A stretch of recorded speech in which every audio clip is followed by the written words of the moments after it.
This is the News 4 Rundown. Good evening and welcome to the News 4 Rundown. I'm Sean Yancey. It is Tuesday, March 31st. Here's some of the stories we're following for you tonight. The high price of power. Many people are facing skyrocketing energy bills. Why are prices still going up? What Maryland lawmakers are doing to find out. Plus, a local scientist accidental discovery, how researching a rare disease gave birth to a new skincare line. And then the return mission to the moon that could mark the farthest humans have ever traveled in outer space. And one of the astronauts making that trip has ties to our region. We'll hear from him ahead of the historic launch. But we begin tonight with the rising tension in the Middle East. This morning, Defense Secretary Pete Hegseth declared the coming days will be decisive in the conflict with Iran. His warning comes as the war intensifies, even amid reports of ongoing negotiations. Iran denied the two countries are talking. On the battlefield, because of the latitude the president has given us, American firepower is only increasing. Iran's decreasing. We have more and more options, and they have less. Just 1 month in, only 1 month, we set the terms. The upcoming days will be decisive. Iran knows that, and there's almost nothing they can militarily do about it. President Trump warned Iran that civilian energy and water infrastructure could be next unless Tehran agrees to key U.S. demands. He also criticized European allies again for not being more involved in the war and demanded countries that need fuel go to Hormuz and, quote, just take it.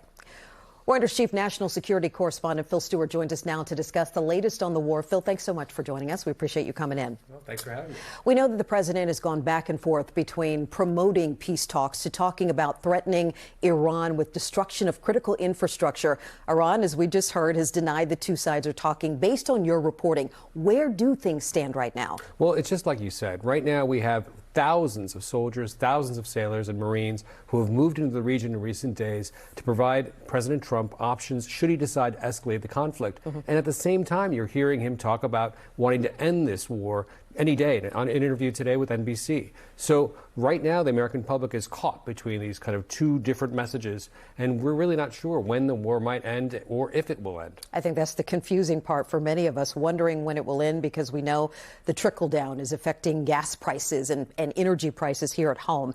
Experts say that roughly 20% of the world's oil supply travels through the Strait of Hormuz. This Iranian blockade, we know, is putting a stranglehold on the global fuel supplies. President Trump simply said the U.S. does not need that oil. If that's the case, why are we seeing, prices at the pump more than $4 a gallon on average right now? Well, I mean, that's the thing. The world economy runs on oil. And, right now, this war isn't polling really well in the United States. Reuters Ipsos released a poll today showing 2/3 of Americans do want the war to end quickly, even if that means President Trump doesn't meet all of his initial war goals. So the public opinion really is going to play an important role here. Based on your reporting, what else are you hearing that is going on behind the scenes or happening right now that maybe we haven't heard yet? Well, I was at the press conference that you just showed to your viewers, and I can tell you that one of the things that we're all watching is whether or not the Pentagon will actually follow through if ordered to attack, for example, desalination plants, which provide drinking water to people in the Middle East. And, theoretically, if the U.S. were to strike those, Iran has said it will do the same across the Gulf. Obviously, water is scarce in the Middle East. That would be a major escalation. We're also watching to see whether President Trump might authorize the deployment of U.S. troops to Iranian shores, including a crucial oil export hub called Karg Island. A lot of things to watch in the days and the weeks ahead. Reuters chief national security correspondent Phil Stewart, thanks so much for coming in. I appreciate your reporting. Thanks for coming in tonight. Well, as we've been reporting, the ongoing war is also causing gas prices to spike. And for the first time since 2022, the average price for a gallon of regular, as we mentioned, is $4. According to AAA, the average price in the district is $4.19, $1 more than it was just a month ago. Similar increases are happening in Maryland and in Virginia. The soaring gas prices are also affecting the day-to-day operations of local nonprofits, particularly those focused on food insecurity. News 4's Mauricio Casillas has the latest on that. One of the biggest challenges for these nonprofits is the uncertainty. They don't know how much longer that gas prices are going to go up. A month ago, it was $1 less per gallon on average here in the district, in the DMV. And, you know, that makes it harder for them to plan. It makes it harder for them to budget, harder for them to attract volunteers, harder for them to get donations, and ultimately harder for them to deliver food to those who need it most. Food and Friends is a lifeline for many, delivering meals to people who can't afford groceries or those who need medically tailored food during health challenges. But as demand grows, so does the cost of keeping those deliveries going. You know, we try to budget for inflation, you know, food increases, gas increases every year. But this was a spike that none of us saw coming and is obviously well outside of what we were planning for. The organization relies on both staff drivers and volunteers, many of whom use their own cars. Higher gas prices are making it harder to ensure every delivery gets made. The more we pay to get to someone's house, that's money that we then have to find or can't find to take care of the next person who calls us tomorrow and needs our help. Mana Food Center in Montgomery County serves more than 10,000 families each month. They're feeling the same strain. We know we need to serve more people, and we can't serve more people if we're paying more at the pump. According to AAA, the average price for regular gas in the district is now $4.19, a full dollar higher than just a month ago. Maryland and Virginia are seeing similar increases. And with no clear relief in sight, the added cost is stretching already tight budgets. I can't cut corners there. I have to pay those higher gas prices to make sure that those deliveries are there, because without that, those people would go hungry. Keep in mind, these nonprofits are no strangers to navigating difficult times. A year ago, there were mass federal layoffs. That impacted them. There was also the government shutdown last fall, and now they're dealing with higher fuel prices. They do say that they're thankful that so many people in the DMV are generous, and that generosity keeps them going. But of course, if you're thinking about donating or volunteering, your help can make a big difference right now. Reporting in the district, Mauricio Casillas, News 4. Another aspect of the war that may seem a bit out of the norm is the religious messaging coming from the Pentagon. On numerous occasions, Defense Secretary Pete Hegseth invoked his Christian faith on the U.S. military. The Washington Post reports that Hegseth hosts evangelical worship services every month at the Pentagon that legal experts say are unprecedented. Washington Post religion reporter Michelle Bornstein broke the story and joins us now. Michelle, thanks so much for joining us. Thank you. Let me ask you, what is happening in these monthly evangelical services that Hegseth is hosting? And are people required to go, or is this optional? So what makes these services really unusual is, first of all, that they're being organized by the Secretary of Defense, and also the extent of, very explicit type of language, not sort of more civil religion, like talking about God in general and, forces bigger than ourselves that people of different backgrounds could identify with. So what's different in these services is that they're leading with, just explicitly evangelical pastors in all of them, including some people from Hegseth's denomination.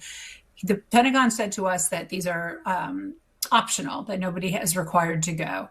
But we also spoke to people who train chaplains, people who work in the Pentagon, and they said that there really is kind of becoming more of a dividing line between people who are aligned with the way that Hegseth is talking about religion and like it, and people who feel estranged from it. Let me ask you about the allegations that Hegseth has been quietly dismantling the infrastructure of religious freedom inside the military itself, cutting the list of recognized faith codes from 200 to just 31. Is that true? And if so, do we know which religions made the cut? So far, we don't know, but we talked to people who, they felt that the military had been making real progress in recent decades towards inclusion, both in terms of having these expanded list of codes. It allows the military to see who's actually who's actually there, and make sure that they can be served by the chaplains, where they serve everybody. So the question is, first of all, what's going to happen with how did the Secretary of Defense become the person to sort of say which are legitimate religions and which aren't? He also recently tossed the Army spiritual guide, which he said that it was not focused enough on truth and was too therapeutic and that kind of thing. So it's really something we haven't seen before, this kind of like specificity and proselytizing from somebody at his level. I know you spoke with some former military leaders and experts on religion and law. What do they tell you about this shift and then the culture right now at the Pentagon? Yeah. Well, I mean, one thing to keep in mind is that this is part of a context. First of all, the Supreme Court has been diminishing the power of the Establishment Clause, which is supposed to keep the government from establishing religion, what qualifies as establishing. That's been getting weaker and weaker in recent decades. And in its place has been the strengthening of free exercise. So the idea now is basically, you know, I spoke to Hegseth's the pastor who leads his denomination, who did speak at one of the services, and he said, this is about Hegseth's personal freedom, his own religious freedom, that basically if he was to not proclaim Jesus specifically, then he would be making what he said was an offering to the secular gods or something like that. So, I mean, you got kind of a complete flip from before, where there was, you know, concern about balancing the establishment and the free exercise parts of the Constitution. And now there's really just one. So you have that. And then you also have the context of the administration, which, you know, has been, you know, very explicitly and in new ways using Christianity as sort of a strong motivator. Like, this is what our country is losing if we don't have these particular expressions of conservative Christianity, et cetera. I have to imagine it has to be frightening, I guess, for, you know, members of the military or civilians who don't necessarily agree with this to talk out about it or speak out against it. Did you talk to anybody? What did they have to say? Yeah, we did. I mean, as you probably know from reporting on things going on with the federal government, people have just been intimidated in ways that we haven't seen before to just put their name behind things. We did have people named through the article who talked with us, both past high-ranking officials and people who are still involved with the military. We also talked to people who spoke on condition they not be named. And they noted that some people think this is great, you know, that some people are on board with the idea that, you know, the country needs to like fortify a particular type of Christian identity.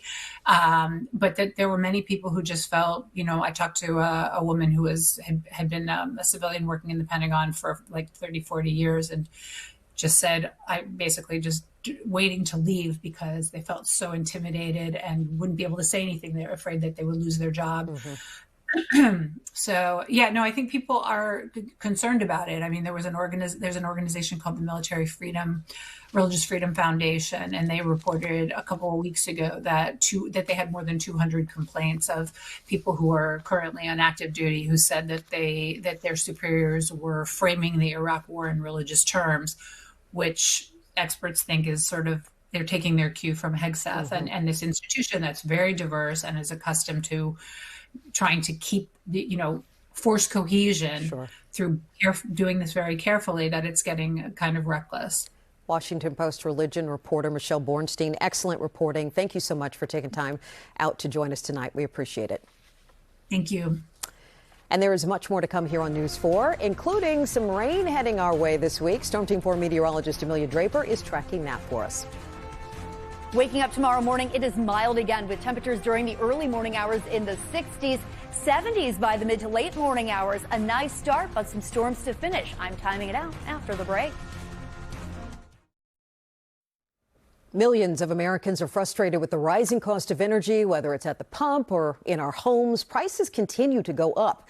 Today, the Prince George's County Council took a step to try to figure out what's causing the spike in home energy bills.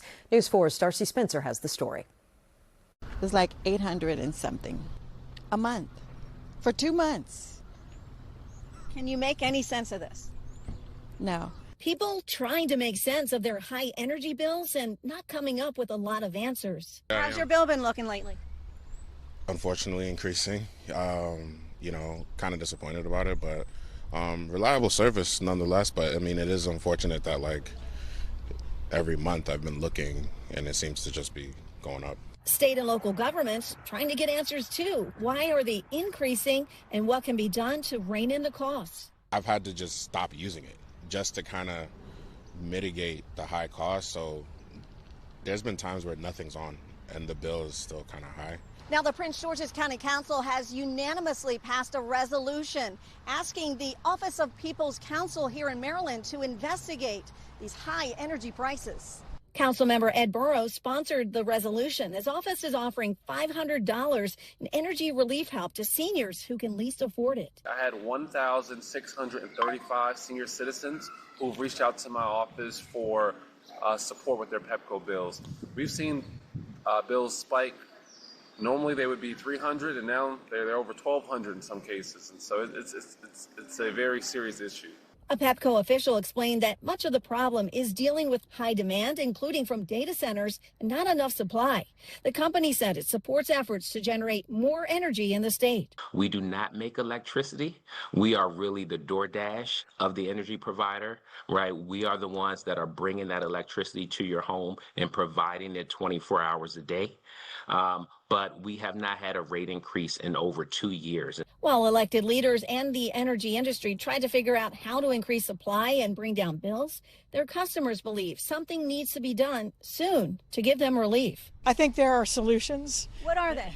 Well, one would be going back to getting us using renewables, solar, wind, things that nobody makes a big profit off of.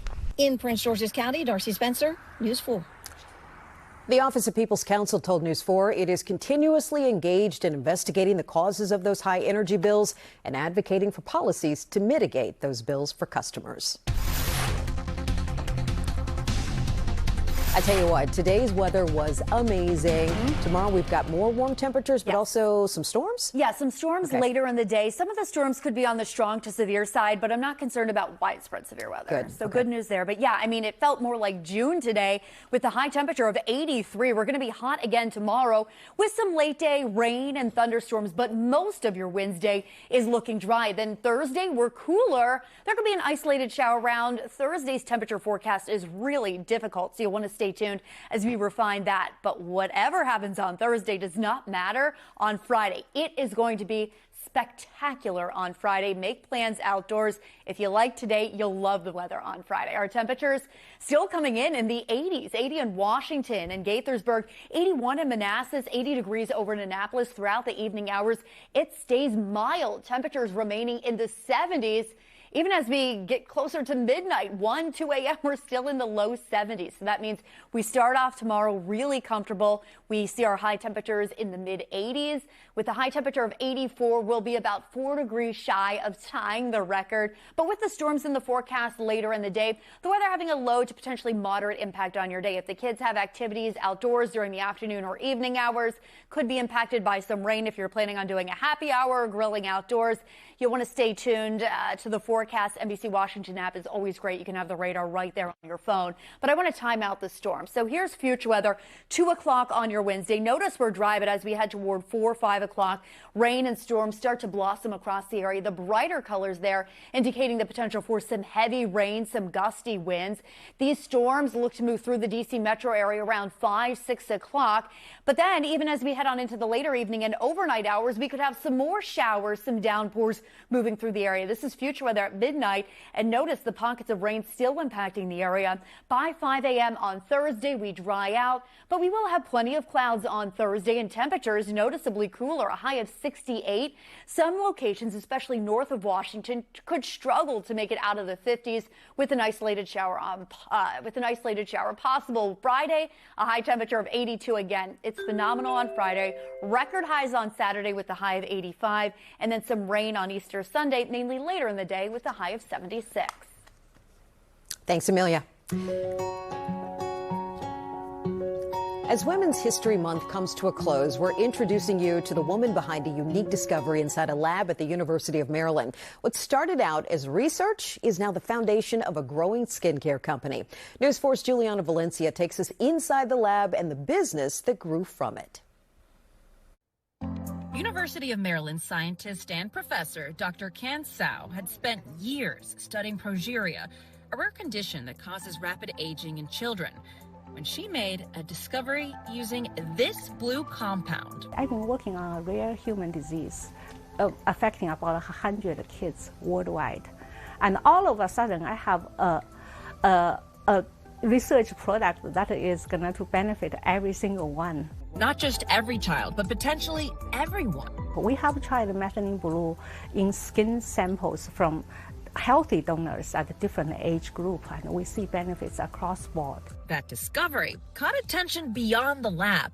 UMD files a patent, and through UM Ventures, connect Dr. Sao to UMD alum and entrepreneur Yasmin El-Kordi. We raised money through TEDCO, and we built the brand, we built the packaging, the formulation, the first production run, and launched our brand in 2019 on Amazon. Today, their skincare line, Blue Lean, has reached as far as the Oscar Hotel gift suite. It's truly amazing and humbling that we've been able to bring something this wonderful to such a broad market. From 2 products to 11, with more in development, the company has enough demand to even require a logistics facility in Beltsville.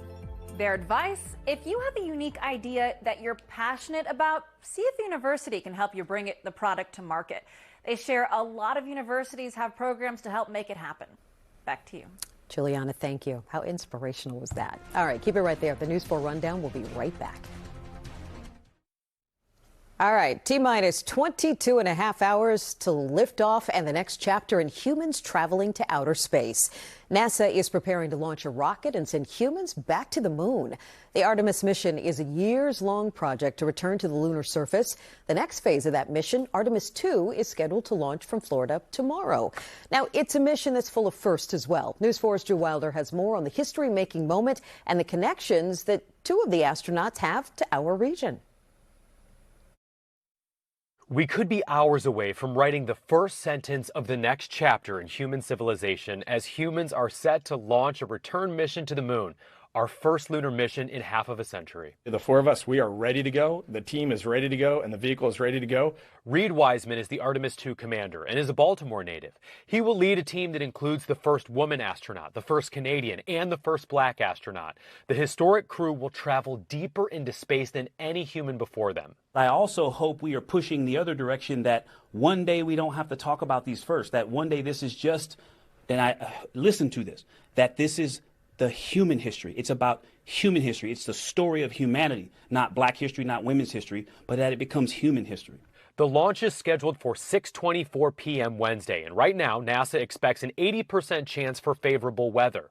Once in orbit, the crew will circle the Earth before slingshotting to the moon and wrapping around the far side of the moon.